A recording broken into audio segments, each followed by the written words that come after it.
तो Leeds test में England की पहली पारी खत्म हो चुकी है और इंग्लैंड की पहली पारी जो है वो 465 रनों पे सिमटी।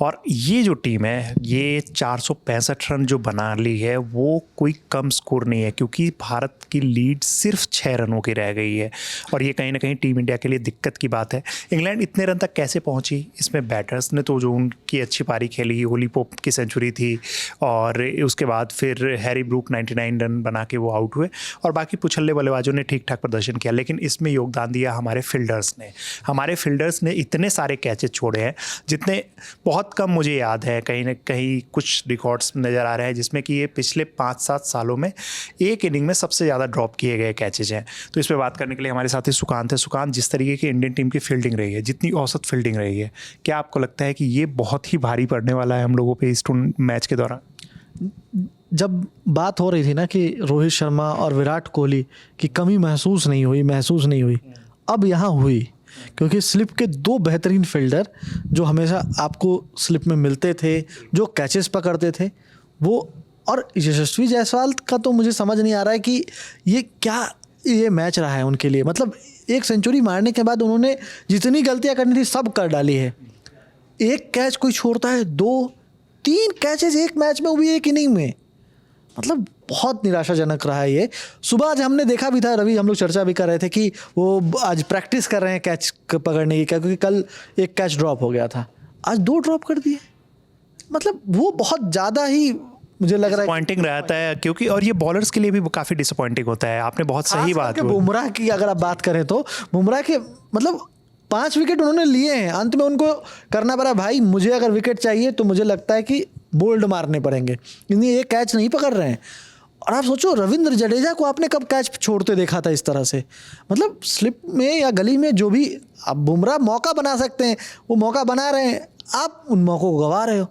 और 6 रन, आप जो बिल्कुल सही बात बता रहे हैं कि हमने इतनी बढ़िया, और इसको लेकर के माइकल वॉन ने भी कहा है कि अगर इंडिया कैचेस पकड़ी होती तो 150 रन कम से कम लीड होती इनके पास, और अब 6 रन की लीड है, जो मतलब बहुत निराशाजनक। टीम इंडिया के लिए मुश्किल बढ़ गई है। अब बहुत सही बात आपने सुकांत कही कि जब हमारे पास स्लिप में हमने देखे बेहतरीन फील्डर्स हमारे रहे हैं। राहुल द्रविड़ से याद करो, राहुल द्रविड़ से जब से हमने क्रिकेट देखी है, राहुल द्रविड़ रहते थे, VVS लक्ष्मण रहा करते थे स्लिप में, चेतेश्वर पुजारा ने भी अच्छी स्लिप में कैचिंग की है, और ख़ासकर पिछले कुछ टाइम से विराट कोहली और रोहित शर्मा जिस तरीके से स्लिप में, उनसे भी विराट कोहली से कुछ कैचेस ड्रॉप हुए थे, लेकिन कुछ ड्रॉप होते थे, बहुत कम, बहुत ही कैचेज उन लोगों ने पकड़े हैं। और जिस तरीके का ये प्रदर्शन रहा है खासकर यशस्वी जायसवाल का, उन्होंने बहुत सारे कैचेस ड्रॉप किए हैं। आप जब फील्डिंग प्रैक्टिस करते हो, ठीक है, आपने सेंचुरी बनाई, सेंचुरी आपने लगा दी, लेकिन जितने कैचेज आपने ड्रॉप किए वो कहीं ना कहीं, अगर मतलब आपने कैचेज लिए होते तो शायद 100-150 रन कम होते, आपकी सेंचुरी तो फिर बेकार ही जा रही है। बिल्कुल, क्योंकि जितने रन बनाए कैच छोड़ करके वो सारी रन का मेकअप कर दिया। और ये मेकअप सिर्फ इस तरह से है कि आप ये सोचिए, ओली पोप को आपने मौका दिया, उनके कैच ड्रॉप किए, उन्होंने सेंचुरी लगा दी। हैरी ब्रूक को मौका दिया, उन्होंने सेंचुरी नहीं लगाई, 99 रन सेंचुरी है। मतलब उसको आप आंकड़ों में वो 3 फिगर में नहीं है, नहीं तो 99 रन मतलब डैमेज इक्वल है उनका भी, सिर्फ 6 रन कम है ओली पोप से।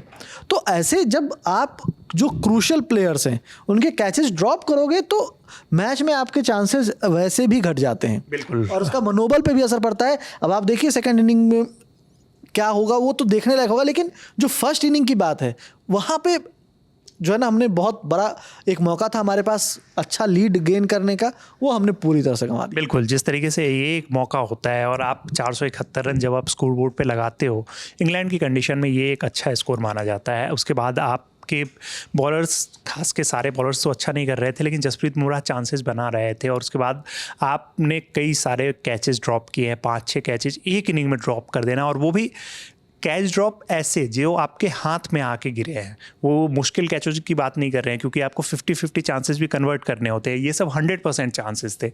अगर आप ऐसे कैचेस नहीं ले रहे हो तो वो आपके लिए भारी पड़ते हैं, और भारी मतलब पूरे सीरीज़ में आपके लिए ये जो है ये कहीं ना कहीं आपके लिए मुश्किल पैदा करती रहेगी अगर कैचिंग में सुधार नहीं होता है।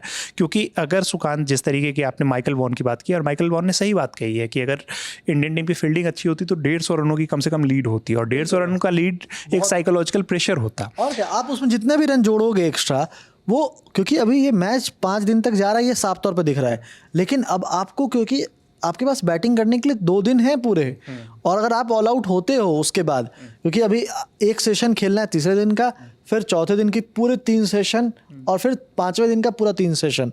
इंग्लैंड ने जिस ताबड़तोड़ तरीके से बैटिंग की है ना, 100 ओवर में 400 रन लगा दिए उन्होंने बोर्ड पे, तो वो एक चीज़ दर्शा देता है साफ तौर पे कि अगर उनके पास एक दिन का भी मौका होगा और उनको चेज करने के लिए 300 350 रन होंगे, वो बहुत आसान से चेज कर लेंगे। जी बिल्कुल। तो ये कहीं ना कहीं टीम इंडिया के लिए जिस तरीके की फील्डिंग रही है वो वाकई में बहुत ही बेकार, बहुत ही औसत दर्जे की फील्डिंग रही है।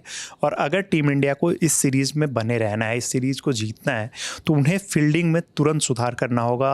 यशस्वी जायसवाल को खास के काफ़ी इम्प्रूवमेंट की ज़रूरत है, क्योंकि ऑस्ट्रेलिया में भी उनको क्रिटिसिज्म मिला था और उन्होंने बहुत सारे कैचेस ड्रॉप किए थे। वहाँ से फिर उसके बाद उनकी फील्डिंग थोड़ी सी सुधरी थी, लेकिन यहाँ पे जिस तरीके से कैचेस ड्रॉप हुए हैं वो बहुत ही ज़्यादा टीम इंडिया पे भारी पड़े हैं पहली इनिंग में। तो उम्मीद है कि यशस्वी जायसवाल या फिर बाकी फील्डर्स भी जो हैं वो आकी जब इंग्लैंड की टीम दोबारा खेलने आएगी और बाकी जो बचे मैचेज हैं उसमें हमें कुछ ऐसा कुछ देखने को नहीं मिलेगा। ओवरऑल इंडियन टीम की फील्डिंग पे आपकी क्या राय है हमें कमेंट बॉक्स में ज़रूर बताइए। मेरा नाम है रविराज, मेरे साथी हैं सुखांत और वीडियो को शूट किया है प्रशांत ने। देखते रहिए ललन टॉप स्पोर्ट्स। धन्यवाद।